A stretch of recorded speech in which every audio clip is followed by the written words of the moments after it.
2020 ലോകകപ്പിൽ ടീം ഇന്ത്യയ്ക്ക് ഇന്ന് ജീവൻ മരണ പോരാട്ടം. ഇന്ന് രാത്രി 7 മണിക്ക് ചെന്നൈയിൽ നടക്കുന്ന മത്സരത്തിൽ സിംബാബ്വെയാണ് എതിരാളികൾ.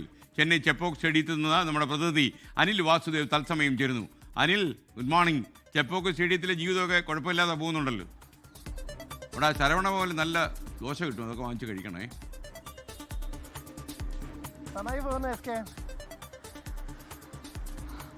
തീർച്ചയായും. Good morning S K. ഇനി മത്സരവിശേഷങ്ങളിലേക്ക് വരികയാണെങ്കിൽ ടീം ഇന്ത്യയെ സംബന്ധിച്ചിടത്തോളം ഒരു ജീവൻ മരണ പോരാട്ടം എന്ന് പറഞ്ഞാൽ തെറ്റില്ല. കാരണം ഇന്ത്യക്ക് ഇന്നത്തെ മത്സരം ജയിച്ചേ തീരൂ, ഇല്ലെങ്കിൽ നിലവിലെ ലോക ചാമ്പ്യന്മാർ സെമി കാണാതെ പുറത്താകുന്ന അവസ്ഥ വരും. ഒരുപക്ഷെ സമീപകാലത്ത് കുട്ടി ക്രിക്കറ്റിൽ 2020 വലിയ അപ്രമാദിത്വമായിരുന്നു ടീം ഇന്ത്യയുടേത്. 42 മത്സരങ്ങളിൽ തോറ്റത് 8 മത്സരങ്ങൾ, പരമ്പരകൾ എല്ലാം തന്നെ വലിയ വിജയങ്ങൾ നേടി. പക്ഷേ ലോകകപ്പിലേക്ക് വന്നപ്പോൾ ഒരൊറ്റ മത്സരത്തിൽ തോൽവി, അത് ഇന്ത്യയെ വല്ലാത്ത തരത്തിൽ ആശങ്കപ്പെടുത്തുകയാണ്. കാരണം അതൊരു കനത്ത തോൽവിയായിരുന്നു. 76 റൺസിന് ദക്ഷിണാഫ്രിക്കയോടേറ്റ ആ തോൽവിയോടുകൂടി ഇന്ത്യയുടെ നെറ്റ് റൺ റേറ്റിലൊക്കെ തന്നെ കാര്യമായ ഇടിവ് സംഭവിക്കും. അതോടുകൂടി ഇനിയുള്ള 2 മത്സരങ്ങളിലും, അതായത് ഇന്നത്തെ സിംബാബ്വെക്കെതിരായ മത്സരത്തിനും ഒപ്പം തന്നെ 1-ാം തീയതി നടക്കുന്ന വെസ്റ്റ് ഇൻഡീസിനെതിരായ മത്സരത്തിൽ ജയിച്ചാൽ മാത്രമാണ് ഇന്ത്യക്ക് നിലവിലെ ചാമ്പ്യന്മാർക്ക് സെമിയിലേക്ക് മുന്നേറാൻ പറ്റുകയുള്ളൂ എന്നുള്ളതാണ്. ഇന്നത്തെ മത്സരം നടക്കുന്ന ചേപ്പോക്ക് സ്റ്റേഡിയത്തിൻ്റെ ഫ്രണ്ടിലാണ് നമ്മളിപ്പോൾ ഇതിൻ്റെ ഒരുക്കങ്ങളൊക്കെ തന്നെ പൂർത്തിയായി കഴിഞ്ഞിട്ടുണ്ട്. മത്സരത്തിന് ഇന്ന് വൈകുന്നേരം 4 മണിക്ക് ശേഷമായിരിക്കും ആരാധകരെയൊക്കെ തന്നെ കയറ്റിവിടുക. കാലത്ത് സുരക്ഷാ ഉദ്യോഗസ്ഥരും മറ്റും മാത്രമാണ് ഇപ്പോൾ ഉള്ളത്. എന്തായാലും ഈ ഒരു ആവേശ പോരാട്ടം, ഇന്ത്യയുടെ ഒരു വലിയ പോരാട്ടം, ഇന്ത്യയിലെ തന്നെ ഏറ്റവും പഴക്കം ചെന്ന 2ാമത്തെ സ്റ്റേഡിയമായ ചേപ്പോക്കിൽ അരങ്ങേറുന്നു. ഒരുപക്ഷെ അഹമ്മദാബാദ് സ്റ്റേഡിയത്തിൽ അടപടലം പൊളിഞ്ഞ ടീം ഇന്ത്യ ഒരു പുത്തൻ ഉണർവ് അല്ലെങ്കിൽ ഒരു തേടി നമ്മുടെ സൗത്ത് ഇന്ത്യയിലേക്ക് വരികയാണ്, ചേപ്പോക്കിലേക്ക് വരികയാണ്. വലിയ ആത്മവിശ്വാസത്തോടു കൂടി തന്നെയാണ്.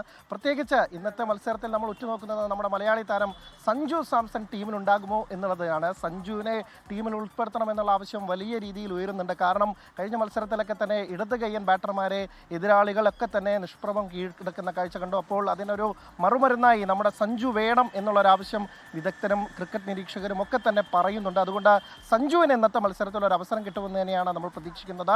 അതിൻ്റെ ഒരു സൂചനകളാണ് ഇന്നലെ വാർത്താ സമ്മേളനത്തിൽ ഇന്ത്യൻ ടീമിനെ പ്രതിനിധീകരിച്ചെത്തിയ ബാറ്റിംഗ് പരിശീലകൻ സിദ്ധാൻഷു കോട്ടക്ക് പങ്കുവയ്ക്കുകയും ചെയ്തത്. അപ്പോൾ ഇന്നത്തെ മത്സരത്തിൽ സഞ്ജു എത്തുകയാണെങ്കിൽ, പ്രത്യേകിച്ച് സഞ്ജു IPL കളിക്കുന്നത് ചെന്നൈ സൂപ്പർ കിങ്സിന് വേണ്ടിയാണ് ഇനി കളിക്കാൻ പോകുന്നത്. അപ്പോൾ അദ്ദേഹത്തിൻ്റെ ഒരു ഹോം ഗ്രൗണ്ട് എന്ന് വേണമെങ്കിൽ ഇനി മുതൽ ഈ ചേപ്പോ ഗ്രൗണ്ടിനെ വിശേഷിപ്പിക്കാം. അപ്പോൾ സഞ്ജുവിന് ഒരു ഹോം കമ്മിങ് കൂടിയാണ് ഇന്നത്തെ മത്സരം. അങ്ങനെ സഞ്ജു വരും, അതോടുകൂടി ഇന്ത്യയുടെ പ്രശ്നങ്ങളെ, ടോപ്പ് ഓർഡറിലെ പ്രശ്നങ്ങളൊക്കെ തന്നെ മാറുമെന്നും ഇന്ത്യയും വലിയൊരു വിജയം നേടും എന്ന് തന്നെ പ്രതീക്ഷിക്കാം. ഒപ്പം തന്നെ ഇന്ത്യ കളിക്കുന്നതിനൊപ്പം ഇന്ത്യ ഉറ്റുനോക്കുന്ന ഒരു മത്സരം കൂടിയുണ്ട്.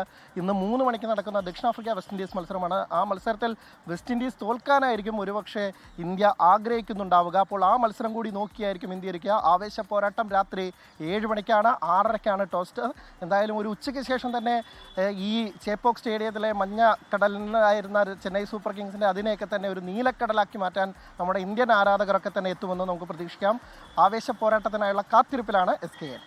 ലോകത്തെവിടെയായാലും ഏത് സമയത്തും 24 വാർത്തകളും ഓഗ്മെന്റഡ് റിയാലിറ്റി പാക്കേജുകളും എക്സ്പ്ലെയിനറുകളും വിശദമായി കാണാൻ ഞങ്ങളുടെ YouTube ചാനൽ നിങ്ങൾക്ക് സബ്സ്ക്രൈബ് ചെയ്യാം.